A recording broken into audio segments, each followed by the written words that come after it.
Hello friends, एस्केला classes में एक बार फिर आप सभी का स्वागत है। कॉन्स्टिट्यूशन पे हमारी चर्चा जारी है और आज हम डिस्कस करने वाले हैं इमरजेंसी प्रोविज़न अर्थात आपात उपबंध के बारे में। तो शुरू करते हैं हम आज के विषय को और देखते हैं कि कॉन्स्टिट्यूशन में इमरजेंसी को लेकर क्या व्यवस्था है। फ्रेंड्स, ये जो हमारा आज का ये टॉपिक है इसको हमको आज डील करना है, लेकिन इससे पहले आपसे रिक्वेस्ट है कि यदि आपने अभी तक हमारे चैनल को सब्सक्राइब नहीं किया है तो प्लीज़ इसे सब्सक्राइब कर लें और साथ में बेल आइकन को भी प्रेस कर लें ताकि हमारे नए वीडियो की नोटिफिकेशन आपको मिलती रहे। फ्रेंड्स, जब बात करते हैं इसके इंट्रोडक्शन के बारे में तो ये जान लीजिए कि कॉन्स्टिट्यूशन यानी इंडियन कॉन्स्टिट्यूशन की ये एक प्रमुख विशेषता है कि संकट काल में वह जो है फेडरल से यूनिटेरी यानी संघात्मक से एकात्मक रूप धारण कर लेता है। सामान्य परिस्थिति में भारतीय संविधान संघात्मक ढांचे का अनुसरण करता है, परंतु हमारे संविधान निर्माताओं को इस बात का एहसास था कि यदि देश की सुरक्षा खतरे में हो या उसकी एकता और अखंडता को खतरा हो तो यह ढांचा परेशानी का कारण बन सकता है। यानी कौन सा ढांचा? यानी ये फेडरल स्ट्रक्चर जो है वो हमारे लिए मुसीबत का कारण बन सकता है। तो ऐसी परिस्थिति में देश की रक्षा के लिए परिसंघ के सिद्धांत को यानी फेडरल स्ट्रक्चर को त्याग दिया जाता है और जैसे ही देश की स्थितियां सामान्य होती हैं संविधान जो है पुनः अपने सामान्य रूप में कार्य करने लगता है। भारतीय संविधान निर्माताओं ने संविधान का जो पार्ट 18 है, भाग जो 18 है, उसके आर्टिकल 352 से लेकर 360 में 3 प्रकार के आपातों का उपबंध किया है। आप देख सकते हैं जब हम बात करेंगे काइंड्स ऑफ इमरजेंसी की तो इसमें 3 तरह के आपात उपबंध की बात की गई है, अर्थात युद्ध, बाह्य आक्रमण या सशस्त्र विद्रोह, जिसकी आगे चर्चा की गई है।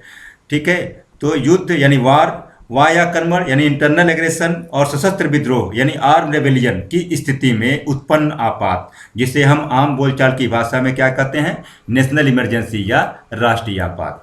दूसरा जो होता है कि राज्यों में संवैधानिक तंत्र के विफल हो जाने की स्थिति में उत्पन्न आपात, जिसे राष्ट्रपति शासन के नाम से भी जाना जाता है, अर्थात स्टेट इमरजेंसी।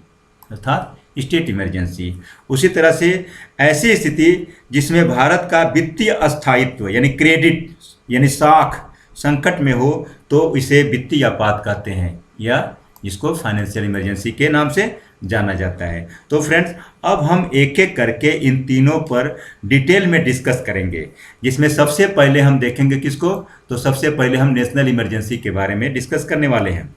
कॉन्स्टिट्यूशन के आर्टिकल 352 का क्लास फर्स्ट, ध्यान दीजिएगा, अनुच्छेद 352 के क्लास फर्स्ट के अनुसार यदि राष्ट्रपति को इस बात का समाधान हो जाता है कि गंभीर आपात विद्यमान है जिससे युद्ध, वाह्य आक्रमण या सशस्त्र विद्रोह से भारत या उसके किसी भाग की सुरक्षा संकट में है या ऐसा संकट सन्निकट है यानी संभाव्य है, तो वह उद्घोषणा के द्वारा संपूर्ण भारत के संबंध में या उसके किसी भाग के संबंध में घोषणा कर सकेगा। फ्रेंड्स, यहाँ सबसे ज़रूरी जो चीज़ है वो है ग्राउंड्स। तो आप देख सकते हैं हमने ये ग्राउंड बता दिया है, ये 3 तरह के ग्राउंड हैं, यहाँ ध्यान दीजिएगा। ग्राउंड्स यानी नेशनल इमरजेंसी के लिए क्या ग्राउंड होने चाहिए, तो जैसा कि आर्टिकल 352 में मेंशन है उसके अनुसार नेशनल इमरजेंसी के 3 ग्राउंड हैं। यानी देख सकते हैं आप, सबसे पहले वार और एक्सटर्नल एग्रेशन और आर्म रेबेलियन, ये 3 जो है ग्राउंड है। इनमें से किसी एक आधार पे जो है नेशनल इमरजेंसी के लिए प्रोक्लेमेशन हो सकता है।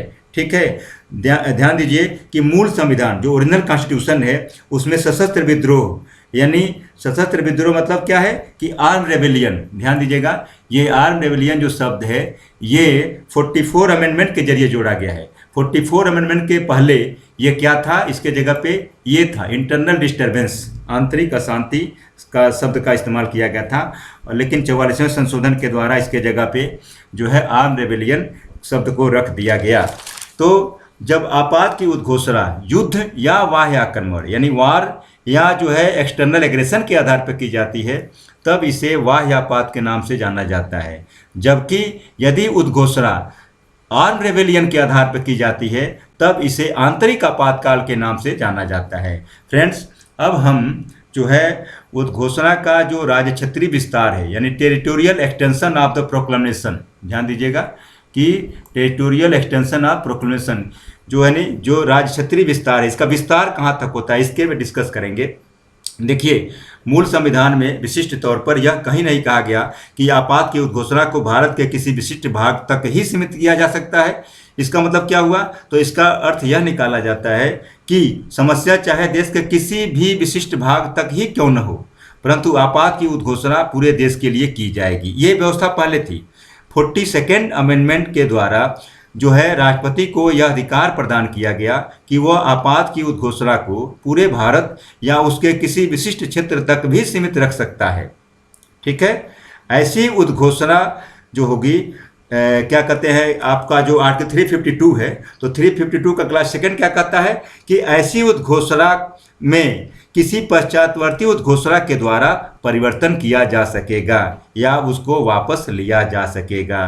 तो फ्रेंड्स जो है देखा, ध्यान दीजिए, हमने ये बता दिया है 42 अमेंडमेंट जो हुआ था, तो इसके जरिए ये कह दिया गया, राष्ट्रपति को ये पावर दे दिया गया कि वो पूरे भारत में या उसके किसी भाग के लिए कर सकता है। जबकि पहले क्या था, तो पहले ये व्यवस्था थी कि वो पूरे भारत के लिए करेगा।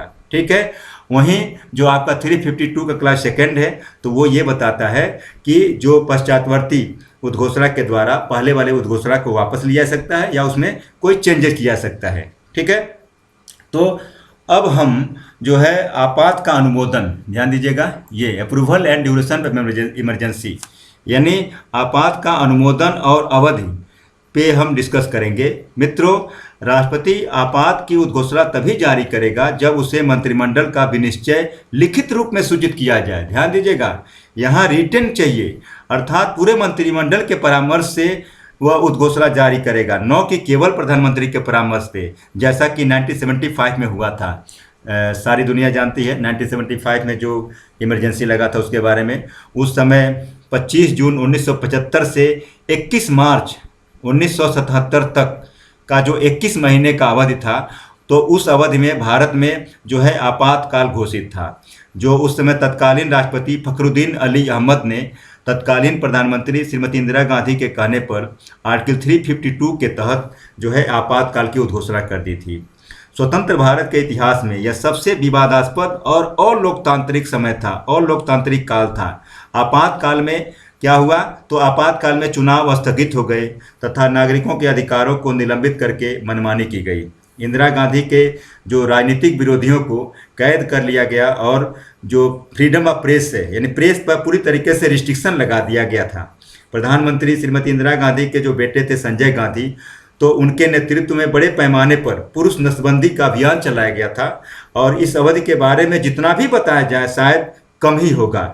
इसलिए हम उसको छोड़कर अपने मुख्य विषय पर आते हैं और हमारा मुख्य विषय ये है कि आर्टिकल 352 के क्लास 3 के अनुसार राष्ट्रपति उद्घोषणा तभी जारी करेगा जब उस मंत्रिमंडल का अनुमोदन प्राप्त हो, जब उसे मंत्रिमंडल का अनुमोदन प्राप्त हो। तो ये एक तरह से सबक मिला। ये एक तरह से क्या हुआ, ये चीज़ कहाँ से आई, तो जो इंदिरा गांधी के काल में जो हुआ उसी घटना से ये सबक लेते हुए ये व्यवस्था बनाया गया कि अब केवल प्रधानमंत्री के कहने पे जो है उद्घोषणा जारी नहीं की जाएगा, बल्कि पूरे मंत्रिमंडल का जो अनुमोदन प्राप्त होगा तभी इस तरह की उद्घोषणा जारी किया जाएगा, ताकि जो 1975 में जो काम हुआ वो फिर दोबारा न हो।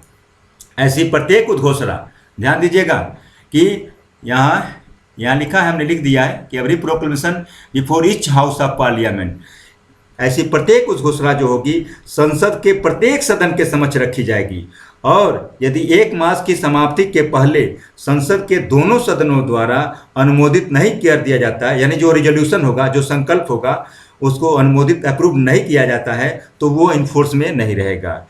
पहले जो ये अवधि था वो 2 माह था, ठीक है, लेकिन 44 अमेंडमेंट 1978 के द्वारा 2 माह के जगह पर 1 मास कर दिया गया। यानी प्रोक्लेमेशन को जिस दिन से जारी हुआ उसके 1 माह के समाप्ति के पहले दोनों हाउस के द्वारा उसका अनुमोदन जरूरी है।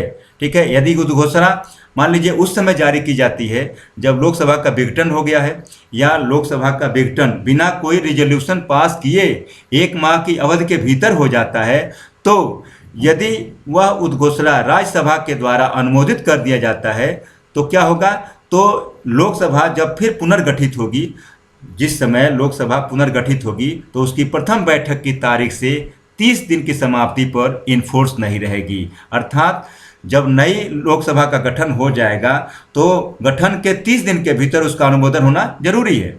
उद्घोषणा का अनुमोदन करने वाला रिजोल्यूशन सदन के स्पेशल मेजॉरिटी से पारित किया जाना चाहिए, अर्थात कुल सदस्यों के बहुमत और उपस्थित तथा मत देने वाले सदस्यों के 2/3 मेजॉरिटी से पारित होना चाहिए।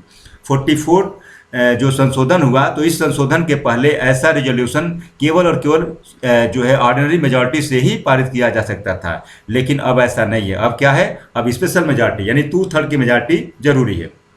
चलिए, तो संसद, यहाँ हमने देखिए ये सारी चीज़ें हमने मेंशन कर दिया है कि सबसे पहले 1 मंथ था, पहले क्या था, बिफोर 44 अमेंडमेंट जो ये पीरियड था 2 मंथ, लेकिन अब क्या कर दिया गया है, 1 मंथ कर दिया गया है। ठीक है, रिजोल्यूशन जो पास होगा वो क्या होगा कि दोनों हाउस से स्पेशल मेजॉरिटी से पास होगा। ठीक है, संसद के द्वारा जो अनुमोदित हो जाने पर जो ये प्रोक्लेमेशन है, जो उद्घोषणा है, तो जिस दिन अनुमोदित होती है उस तिथि से लेकर 6 माह तक की अवधि तक परिवर्तन में रहेगी। हमने लिख दिया, देखिए फॉर 6 मंथ के लिए वो इन्फोर्स रहेगी।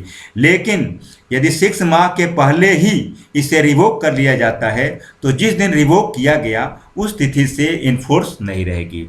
6 माह की अवधि से अधिक जारी रखने के लिए हर 6 माह पर संसद का अनुमोदन जरूरी होगा, आवश्यक होगा। यदि इस 6 माह की अवधि के दौरान इमरजेंसी का अनुमोदन किए बिना लोकसभा का मान लीजिए विघटन हो जाता है तो फिर अगले 6 महीना में कैसे अनुमोदन होगा, तो उसके लिए क्या प्रोविज़न है, तो उसके लिए प्रोविज़न ये है कि जो है 6 महीने की अवधि के दौरान अगर मान लीजिए आपात उद्घोषणा अनुमोदन अगले 6 महीना के लिए नहीं किया गया है और लोकसभा का विघटन हो जाता है तो जो उद्घोषणा चुनाव के पश्चात नई लोकसभा की प्रथम बैठक से 30 दिन की समाप्ति पर इन्फोर्स में नहीं रहेगी, यदि इस अवधि के पूर्व उस उद्घोषणा का सदन के द्वारा अनुमोदन न कर दिया गया हो, और ये अनुमोदन विशेष बहुमत से किया गया होना चाहिए। ठीक है फ्रेंड्स, आपात उद्घोषणा को रिवोक करने के लिए स्पेशल मेजॉरिटी की जरूरत नहीं होती है। देखिए हमने लिखा है यहाँ कि रिवोक बाई ऑर्डिनरी मेजॉरिटी, मतलब कि आपात उद्घोषणा को जब वापस लेने के लिए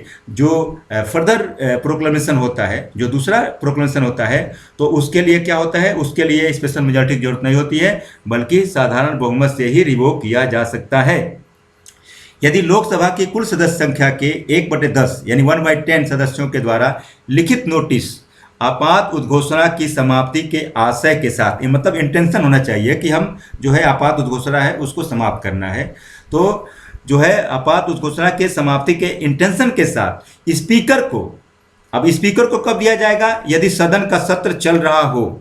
ठीक है, सदन का सत्र अगर सेशन चल रहा है तो स्पीकर को दिया जाएगा, अन्यथा अगर सेशन नहीं चल रहा है तो राष्ट्रपति को दिया जाता है। तो उस पर विचार करने के लिए राष्ट्रपति या स्पीकर को 14 दिनों के भीतर सदन का जो है विशेष सत्र बुलाना पड़ता है। फ्रेंड्स, आपात उद्घोषणा के लिए जो है जरूरी नहीं है कि वास्तविक घटना घटने पर ही आपात उद्घोषणा किया जाए, मतलब कि आपात की उद्घोषणा जो है क्या हो सकता है कि वास्तविक घटना घटने से पूर्व भी की जा सकती है।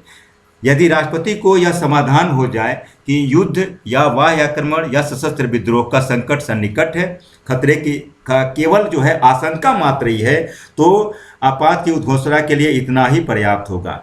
ठीक है ना, आपात की घोषणा के लिए मात्र इतना ही पर्याप्त है, भले ही वास्तव में युद्ध या ऐसा कोई आक्रमण या सशस्त्र विद्रोह न उत्पन्न हुआ। राष्ट्रपति का समाधान यह इंगित करता है कि आपात उद्घोषणा के लिए पर्याप्त परिस्थिति विद्यमान है या नहीं। इसका निर्णय कौन करेगा, तो इसका निर्णय करेगा मंत्रिमंडल कि ऐसी स्थिति आई है कि नहीं कि उसमें आपात की उद्घोषणा की जाए। 42nd अमेंडमेंट के द्वारा यह व्यवस्था किया गया था कि राष्ट्रपति का समाधान जो है जुडिशियल रिव्यू से बाहर है, यानी इस बात की जांच करना कि क्या ऐसी स्थिति विद्यमान थी या नहीं, तो पहले ये व्यवस्था थी कि जुडिशियल रिव्यू उसका नहीं होगा। लेकिन 44 अमेंडमेंट 1978 के द्वारा यह व्यवस्था किया गया है कि उद्घोषणा की संवैधानिकता को न्यायालय में चुनौती दी जा सकती है। ठीक है फ्रेंड्स, अब हम जो है इफेक्ट ऑफ प्रोक्लेमेशन, देखिए आप इफेक्ट ऑफ प्रोक्लामेशन यानी आपात उद्घोषणा के प्रभाव पे चर्चा करने वाले हैं। ठीक है, सबसे पहले जो प्रभाव पड़ता है आपात उद्घोषणा का, तो वो क्या होता है? तो सबसे पहले प्रभाव देखिए, हमने लिखा है कि direction of centre to state. ठीक है ना, जो नेशनल इमरजेंसी का जो सबसे पहला प्रभाव है वो ये है कि संघ के द्वारा राज्यों को निर्देश, यानी direction of centre to state, जिसके बारे में प्रोविजन कहाँ बताया गया है? आर्टिकल 353 में बताया गया है। आपातकाल में जो यूनियन की जो एग्जीक्यूटिव पावर है, जो संघ की कार्यपालिकी शक्ति है, तो वो राज्यों को इस बात का डायरेक्शन देने तक जो है एक्सटेंड हो जाती है, विस्तृत हो जाती है कि वे अपनी कार्यपालिका शक्ति का किस रीति से प्रयोग करेंगे, किस मैनर से अपने एग्जीक्यूटिव पावर को इस्तेमाल करेंगे। आपात की स्थिति में राज्यों की जो कार्यपालिका शक्ति है वो केंद्रीय कार्यपालिका शक्ति के अधीन कार्य करती है। ठीक है, जो यूनियन एग्जीक्यूटिव पावर है उसका सबऑर्डिनेट हो जाता है। नेशनल इमरजेंसी का जो दूसरा प्रभाव है, देखिए ये नेशनल इमरजेंसी का जो दूसरा प्रभाव है वो है कि संघ की राज्य सूची के विषयों पर विधि बनाने की शक्ति, अर्थात parliament empower to legislate on state subjects. देखिए, आपात की उद्घोषणा के प्रवर्तन के समय, इन्फोर्स के समय, संसद को राज्य सूची के किसी भी विषय पर विधि बनाने की शक्ति प्राप्त हो जाती है। इस प्रकार हम देखते हैं कि आपातकालीन स्थिति में केंद्र और राज्यों के बीच विधायी शक्ति का जो उप विभाजन है, जो क्लासिफिकेशन है, ये वो नाम मात्र को ही बना रहता है। किंतु ध्यान रखने वाली बात यह है कि इस स्थिति में जो राज्य विधानमंडल की कानून बनाने की शक्ति है वो पूर्ण रूप से समाप्त नहीं होती, बल्कि केवल क्या है, उतने समय के लिए वो सस्पेंड है जब तक इमरजेंसी है। जो ही इमरजेंसी समाप्त हो जाएगा तो राज्य विधानमंडल की शक्ति क्या हो जाएगी? फिर पुनर्जीवित हो जाएगी।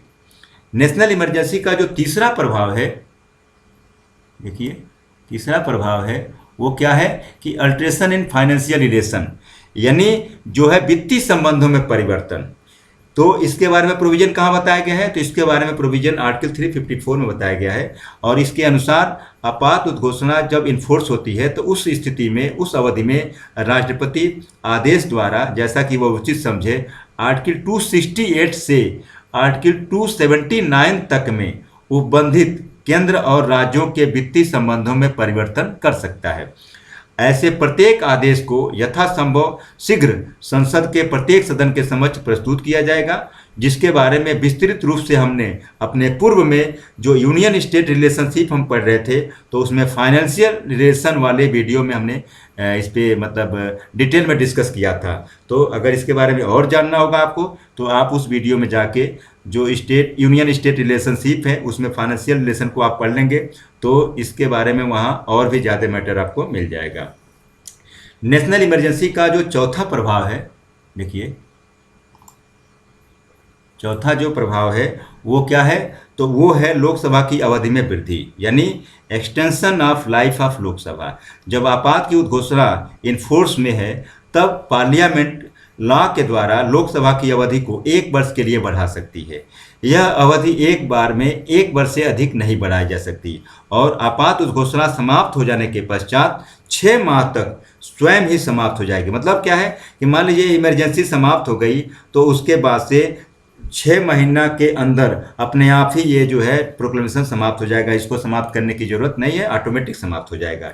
मित्रों, इस कड़ी में नेशनल इमरजेंसी का जो प्रभाव है, जो सबसे जो आखिरी प्रभाव है, आप देख सकते हैं, ये सबसे आखिरी जो प्रभाव है वो है आर्टिकल 19 में दिए गए मूल अधिकारों का निलंबन, अर्थात suspension of provision of article 19 during emergency. ठीक है फ्रेंड्स, आपातकाल में यानी इमरजेंसी के दौरान फंडामेंटल राइट पर पड़ने वाले प्रभावों को आर्टिकल 358 और 359 में स्पष्ट किया गया है।